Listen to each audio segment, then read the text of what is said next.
Olá, boa tarde. Boa tarde, né, Piracicabana, apesar que eu não sou piracicabana, mas já puxo o R, não tem jeito, né? Bom, meu nome é Patrícia Maures, eu sou psicóloga lá da Santa Casa Saúde. Então eu vim aqui hoje conversar um pouquinho com vocês, né, aproveitar que a CIPAD, né, acontece aí no mês de setembro, que é um mês importante para a gente fazer a divulgação da prevenção ao suicídio. Então eu vou conversar com vocês sobre saúde mental. Para onde que aponta isso daqui? Achei já. Vou conversar com vocês sobre saúde mental e depois eu vou passar aí algumas sugestões de como cuidar da saúde mental, né? Que é algo tão importante, tão valioso, tão caro, né? Que a gente não compra na farmácia, né? Então a gente tem que cuidar muito bem dela.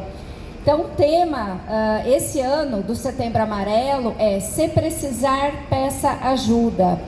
É muito importante a gente sair divulgando, apesar que é importante não só no mês de setembro, né?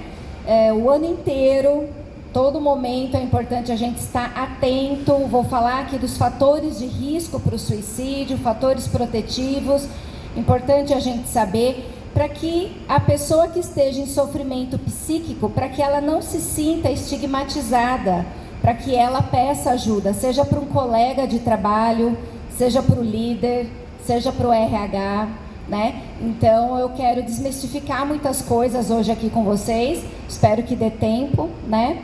E então convido também a vocês a darem uma olhada no site, né, para conhecerem a campanha mais de perto. O site é setembroamarelo.com, tá? Lá vocês vão encontrar várias cartilhas de orientação para pais, né, cartilhas de fatores de risco, como lidar. Então é bem interessante esse site para todos nós. E o autocuidado influencia na nossa saúde mental. Então eu quero trazer para vocês o que cada um de nós podemos fazer para cuidar da nossa saúde mental. Por quê? Cuidar da saúde mental não é só fazer terapia. Aliás, né, como que vocês cuidam da saúde mental de vocês? Vocês têm ideia? O que vocês podem fazer para cuidar da saúde mental? Exato, caminhadas, exercício. Poxa, mas aí estamos falando de corpo, de físico. O que tem a ver com a saúde mental? Nós vamos ver aqui, tá? Vou trazer para vocês alguns dados que são retirados de pesquisas científicas. Então não é nada assim de achismo da Patrícia, doideira, da psicóloga, não. Tá? A gente tem no nosso corpo a produção de alguns hormônios, né? Dentre eles, nós temos 4 hormônios que são conhecidos como quarteto da felicidade. O nome já entrega, né? São hormônios responsáveis pelo bem-estar, pelo prazer. Então, dopamina, ocitocina, endorfina, serotonina. Esses hormônios, o corpo nosso, muito sábio, ele já produz por si só. Porém, existem coisas que a gente pode fazer, coisas que a gente pode colocar na nossa rotina para que potencialize a produção desses hormônios. Então, olha que bom, né? Não é um botãozinho que eu vou apertar, né, que vai ativar a produção deles, mas são alguns hábitos que eu posso fazer. Então, vamos lá, né? Só para vocês saberem, a endorfina é um hormônio que ele é conhecido como um analgésico natural do nosso corpo, né? E a gente produz endorfina, uma das formas de produzir endorfina é fazendo exercício físico. Então, por isso que às vezes, quando a gente vai para a academia, faz musculação, muitas dores que a gente tem no nosso corpo ameniza, né? E então a serotonina também é um hormônio bastante importante para regular a ansiedade, né? O estresse, a depressão, o nosso humor.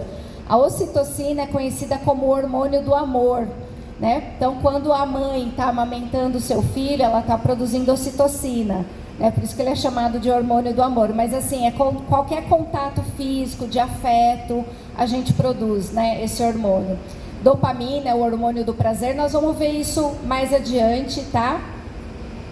Então, por exemplo, uma das formas da gente cuidar de nós e inclusive da saúde mental é tendo uma boa alimentação, né? Então você vê que não é só um exercício físico, mas ter uma boa alimentação. Por quê? Sabemos que hoje existem alimentos que potencializam a produção de serotonina, tá? São alimentos que eles têm um triptofano, que é um aminoácido chamado triptofano, que vai, né, produzir mais ainda dessa serotonina. E não são alimentos assim mirabolantes que a gente não encontra por aí. Eu tenho certeza que vocês devem ter na geladeira aí de vocês, ou no armário. É o ovo, a banana, a batata, a couve-flor, o amendoim, o leite, o queijo, o abacate e etc. Se vocês jogarem no Google, vocês vão ver uma lista muito maior do que essa, tá? Então, aumentar o consumo desses alimentos e reduzir o consumo de alimentos gordurosos, de frituras. Eu disse reduzir, não precisa cortar, né? Mas reduzir porque, além do mal que a gente já sabe que causa na saúde física, vai reduzir o nível de triptofano e vai reduzir o nível de serotonina, esses alimentos, né, frituras e os mais gordurosos. Os exercícios físicos, como vocês já sabem, bem falaram, né? Eles aumentam o nível de endorfina, que é um hormônio do bem-estar, do prazer, assim como a serotonina. O exercício físico, pensando, né, nessa questão de qualidade de vida, ele não precisa de intensidade, ele precisa de constância, tá?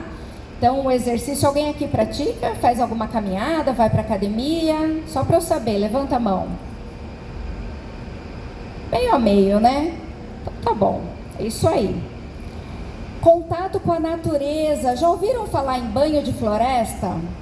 Desse termo, esse conceito?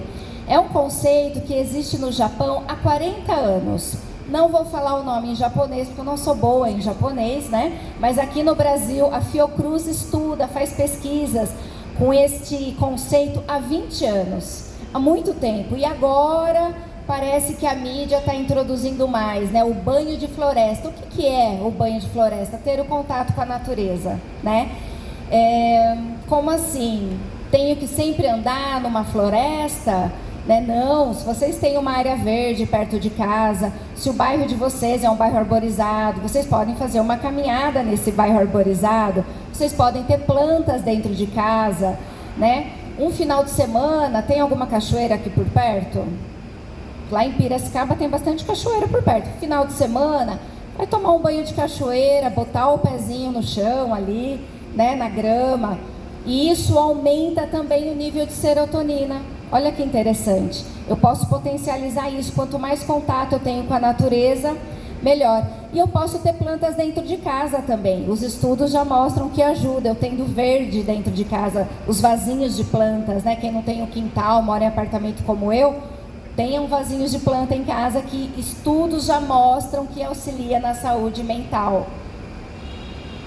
Meditação e relaxamento, né? O relaxamento físico e mental ajuda nos sintomas associados ao estresse, à insônia, à ansiedade, depressão e dores em geral. Promove um bem-estar, ajudando a relaxar os músculos e as tensões. Tudo isso auxilia no cuidado com a saúde mental, tá? Além do sono, que é primordial, né? Dormir bem, ter um sono reparador, né? Os estudos mostram entre 7 a 9 horas de sono, né? Então, quem tem dificuldade para dormir, procura, né, uma ajuda profissional, converse, pesquise sobre higiene do sono.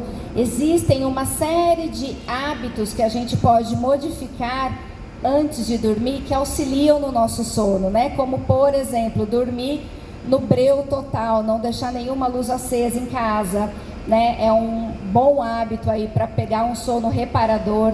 Quando eu durmo, né, eu também ajudo na produção de serotonina, a melatonina, que é o hormônio do sono também. Esses hormônios vão ajudar na regulação do humor, tá? Então o sono é fundamental, a gente deve cuidar muito bem dele. E por que eu estou dando essas dicas, essas orientações? Que é para cuidar da nossa saúde mental, né? A maioria dos casos de suicídio, praticamente todas as pessoas tinham algum transtorno psiquiátrico, né? Transtorno diagnosticado ou não diagnosticado. Nem todo mundo que tem algum transtorno psiquiátrico tem ideação suicida. Nem todo mundo que tem transtornos vão cometer suicídio. Nem todo mundo que comete suicídio tem alguma doença mental, mas é muito comum ter, a prevalência é alta, tá? Então a gente precisa cuidar da nossa saúde mental. E vamos conhecer um pouquinho questões aí relacionadas ao suicídio, algumas informações. A gente precisa conhecer para prevenir, certo? E se vocês tiverem alguma dúvida, alguma pergunta, vocês podem erguer a mão e me perguntarem, tá? Enquanto isso, eu vou beber uma água que minha boca já está seca. Alguma dúvida por enquanto? Então, vamos lá. Bom, suicídio é uma das principais causas de mortalidade no Brasil e no mundo. No entanto, o conhecimento dos fatores de risco e sinais de alerta pode auxiliar na sua prevenção. Vocês sabiam que morre mais gente de suicídio aqui do que de AIDS, do que de câncer de mama? Né? O número é muito alto, é maior ainda do que guerras. Tá? As pesquisas mostram isso. Então é um tema que é tabu, infelizmente ainda é tabu, mas é muito importante a gente tirar esse tabu e falar sobre isso, certo? Então, vamos lá. Quais são os fatores de risco? Olha lá, o primeiro fator de risco, transtorno mental. Olha como é importante a gente olhar para a nossa saúde mental, né? Ela é bem silenciosa, diferente quando a gente fica doente, né? O corpo fica doente, a gente já procura médico, já faz um raio-x, já faz exames, né? Saúde mental, o que a gente faz normalmente? Vai deixando, né? Vai protelando. Então é importante, porque um dos primeiros fatores de risco é algum transtorno mental. Pessoas com depressão, transtorno bipolar, transtornos relacionados ao uso de drogas lícitas e ilícitas. Então o álcool, maconha, o crack, a cocaína, esquizofrenia, transtornos de personalidade, né? Então a identificação e o tratamento desses transtornos mentais pelo psiquiatra, eles estão entre os principais fatores de proteção na prevenção do suicídio. Então, se eu tenho, né, algum transtorno que eu precise de algum acompanhamento, é importante o tratamento regular, muitas vezes medicamentoso, além de uma terapia também, né, com psicólogo. Se a pessoa tem um histórico pessoal, então a tentativa prévia de suicídio é um dos fatores principais de risco para cometer o suicídio. Então, indivíduos que já tentaram uma vez têm de 5 a 6 vezes mais chances de tentar novamente. Então, ficar de olho, né? Ideação suicida. Comentários, né, que demonstram desespero, desesperança, desamparo, podem ser uma manifestação de ideação suicida, tá? Atenção a expressões como, olha, eu desejaria não ter nascido, caso a gente não se encontre mais, né, caso a gente não se vê de novo, ou, eu preferi estar morto, são sinais de alerta, tá? Depois a gente vai ver alguns mitos, mas quem fala não faz, eu já escutei muito disso, né? E não é verdade. Então a gente precisa ficar sim muito atento a essas falas. Fatores estressores, por exemplo, algum evento estressor significativo na vida da pessoa, uma separação conjugal, migração, né? Mudança de cidade, perda de uma pessoa próxima, além daqueles, né, que levem algum prejuízo econômico e social, tipo uma falência, perda de emprego. Tudo isso também está associado ao surgimento de pensamentos suicidas. A gente deve ficar atento. A pessoa que organiza detalhes, que faz despedidas, né? Então é de extrema importância a gente observar se existe algum comportamento que sugira uma preparação para o suicídio. Mensagem de despedidas, né? De achar bilhetes ou recados, né? As pessoas, os adolescentes principalmente, deixam nas mídias sociais alguns recados que parecem despedidas. A gente deve ficar atento. Preparar testamento, já fazer doação de posses importantes, ou a pessoa que está acumulando comprimidos, está guardando muitos comprimidos, são alguns exemplos disso. E aí verificar, né, se há esse comportamento de despedida, como ligações incomuns a parentes e amigos dizendo adeus como se não fosse vê-los mais. É um importante sinal de alerta. Meios acessíveis, né, para cometer o suicídio. Então, se a pessoa tem acesso fácil a armas de fogo, locais elevados, medicações em grandes quantidades, isso aumenta a chance de que uma eventual tentativa de suicídio seja efetivada. Então, por exemplo, profissionais, né, que tenham porte de armas, seguranças, os policiais, eles têm um risco maior, né, de suicídio. Profissionais da saúde que têm acesso a medicamentos, né, letais, muitas vezes também a gente fica bem de olho. Impulsividade, né, o suicídio, por mais planejado que tenha sido, muitas vezes parte de um ato motivado por eventos negativos. Então, o impulso para cometer o suicídio, geralmente é transitório, com duração de alguns minutos ou horas, e pode estar presente particularmente em jovens e adolescentes.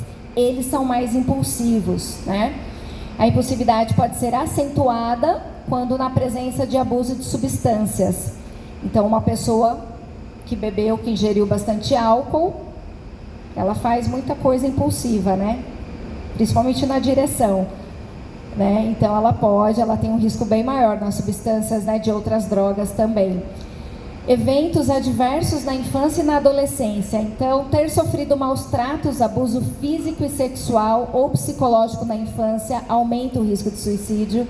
Apresentar abuso ou dependência de substâncias lícitas ou ilícitas, falta de apoio social, tudo isso está associado ao fator de risco. É importante lembrar que queda no desempenho escolar nas crianças, nos adolescentes, pode ser um reflexo de um transtorno psiquiátrico não diagnosticado. Então a gente sempre fala, né, que quando a criança, ela não é aquela criança que vai bem, ou mediana na escola, mas ela tem uma queda significativa nas notas, aí há algum sofrimento emocional, precisa ser investigado. Motivos aparentes ou ocultos. Algumas pessoas com pensamento suicida podem considerar a morte como meio de sair do sentimento momentâneo de infelicidade, acabar com a dor, encontrar descanso. É o final mais rápido para o meu sofrimento. Comentários desse tipo servem como sinal de alerta. Às vezes a pessoa ela não quer acabar com a vida dela necessariamente, ela quer acabar com a dor. Só que o único meio que ela vê é isso, acabando com a vida. E como é um ato muitas vezes impulsivo, ele tem uma duração ali transitória, se essa pessoa tem uma rede de apoio, essa impulsividade vai embora, né? Então, assim, a gente pode sim salvar vidas. Não é só médico que salva a vida, não é só no pronto atendimento, né? Cada um de vocês, cada um de nós aqui, a gente pode salvar vidas. Presença de outras doenças. Então, pessoas com doenças crônicas, né? Aquelas doenças que geram muita dor também é um fator de risco ao suicídio, tá?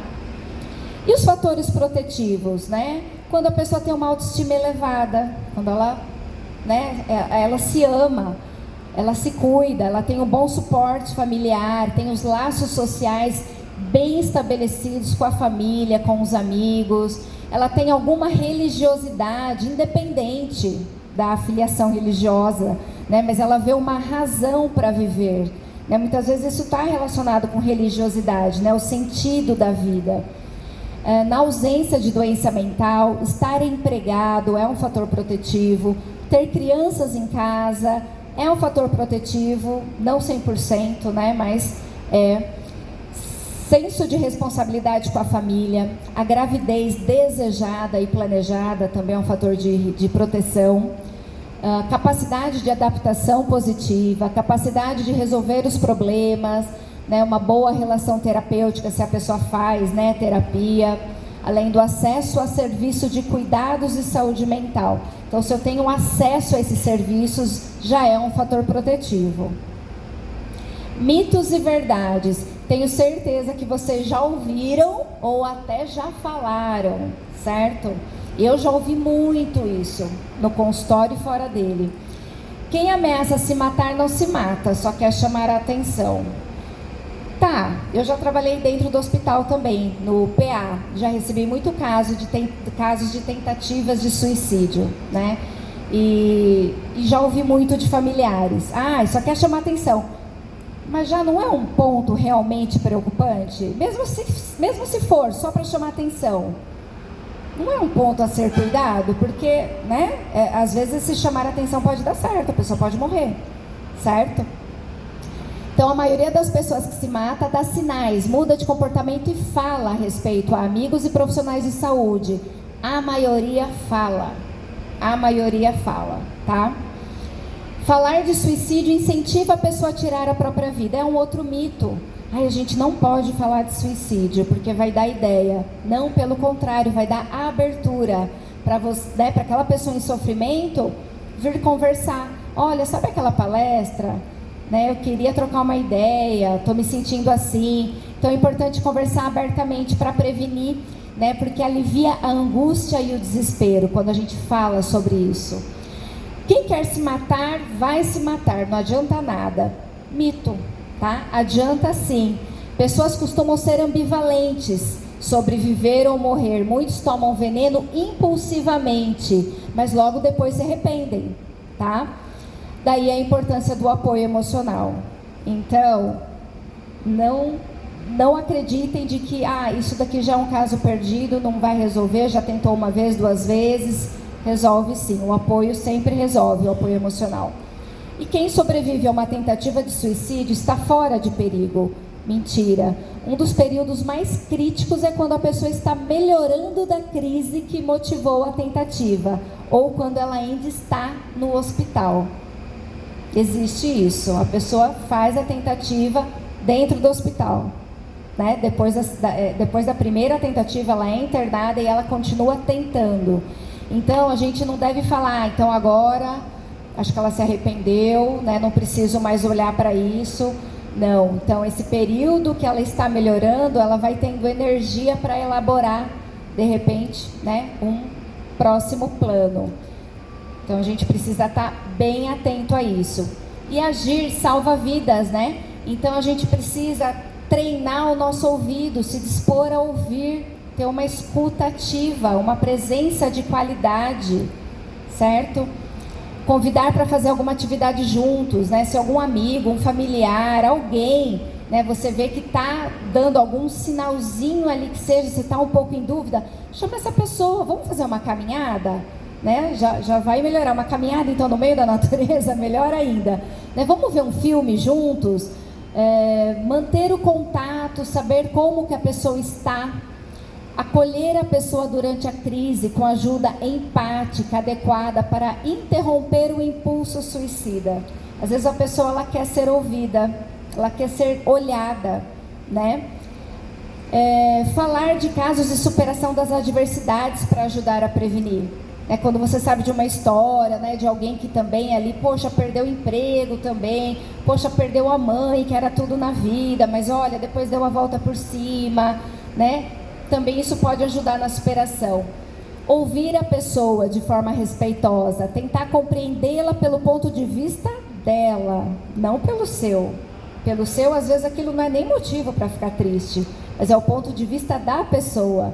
E buscar uma solução junto com ela, ou seja, se mostrar disponível, estou aqui com você, o que eu posso fazer para te ajudar, né?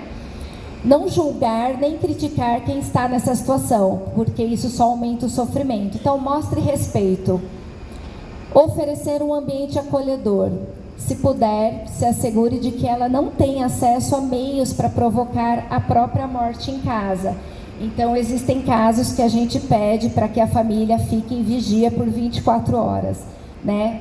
Armáriozinhos de medicamento, tranca, pega a chave, né? Não deixa essa pessoa sozinha na cozinha, por exemplo. São casos mais extremos. Frases como, olha, eu estou com você, você não está sozinho, me ajude a te ajudar, vamos junto encontrar uma maneira de você sair dessa situação, né? Essas frases, elas funcionam como uma injeção de ânimo para quem está sem energia. Não menosprezar nem supervalorizar o que a pessoa está sentindo, mas reconhecer que esse sofrimento tem um significado para ela. Cuidar das palavras. Qualquer palavra dura ou mal colocada pode fazer a confiança que ela se esforçou para colocar em você caia por terra. Então, cuidado com as palavras. Essa pessoa ela já está com uma sensibilidade emocional muito grande, né? A ponto, inclusive, de pensar em tirar a própria vida. Então, você imagina, o sofrimento emocional e psíquico está enorme. Então, qualquer palavra pode ser com que ela perca a confiança. Auxiliar a pessoa a encontrar algo que traga de volta o sentido da vida. Pode ser desde uma meditação, uma dança, música, acupuntura, um curso novo ou até uma religião. né? São várias as possibilidades que a pessoa pode se dar ao direito de ter uma segunda ou terceira chance. E o mais importante, o que eu acho, incentivar a busca de ajuda profissional, ou se oferecer a buscar ajuda profissional para essa pessoa. A pessoa deprimida, muitas vezes, ela não tem energia para buscar um médico, para ir lá no livrinho, ver os nomes, ligar nas clínicas, pegar a carteirinha dela, marcar psicólogo. Muitas vezes ela vai precisar que alguém literalmente dê a mão e faça por ela e vá com ela, tá? E aí, para a gente finalizar, eu queria ler para vocês uma carta de um bombeiro, né? Ele escreveu uma carta bem bonita, um texto, né? Chama Um Dia Depois do Meu Suicídio. Amanhã eu desisto, hoje não. Um dia depois, fui chamado para a vaga de emprego que tanto queria. Um dia depois, recebi um e-mail que confirmava minha bolsa na universidade. Um dia depois, o banco me ligou para renegociar minha dívida, que antes era impagável. Um dia depois, ele me pediu desculpas pelo erro e reatamos nosso casamento. Um dia depois, o médico anunciou a cura do meu filho. Um dia depois, eu recebi uma promoção. A cada 40 segundos, uma pessoa se suicida no mundo. No Brasil, a cada 45 minutos, uma pessoa tira a vida. E para cada uma que acaba com sua vida, outras 20 tentam. 20 outras tentam, mas às vezes surge alguém que a chamou para um café, que parou 45 minutos para ouvir a dor do outro, ou que simplesmente resolveu dar um abraço em quem precisava. Se a cada 40 segundos uma pessoa se suicida, a cada 40 segundos você tem a chance de salvar alguém. A cada 40 segundos você pode fazer com que o dia seguinte chegue. Talvez o abraço, o café ou a conversa não venham para você que tanto precisa, mas deixa eu te pedir uma coisa, aguenta só mais um dia, e quando o dia seguinte chegar, leia tudo isso mais uma vez, pois a gente deve viver um dia de cada vez. Não há dor que dure para sempre, e o dia seguinte será o dia que você tenha vencido o seu maior desafio. E se tudo for difícil demais, diga para você mesmo, amanhã eu desisto, hoje não. E quando amanhã chegar, fale isso novamente, até passar. Então, gente, essa é a mensagem que eu queria deixar para vocês, né? Não adianta a gente tomar uma atitude definitiva para um problema temporário. Todos os problemas tem jeito, tá? A morte não. Todos os outros problemas a gente tem jeito. Então aqui fica, né, para quem ainda não sabe, né? Ai meu Deus, está acontecendo alguma coisa, vi alguém ali, né, que estou achando que está em risco, para onde que eu devo ligar? SAMU, né, 192. Suicídio é emergência médica, então é SAMU, tá? E é isso, que setembro possa ser de janeiro a janeiro e que a gente tenha muita empatia para com o próximo, com os nossos colegas, com os familiares, porque a gente consegue sim salvar uma vida, tá bom? É isso, deixo aqui aberto para perguntas, fiquem à vontade, obrigada.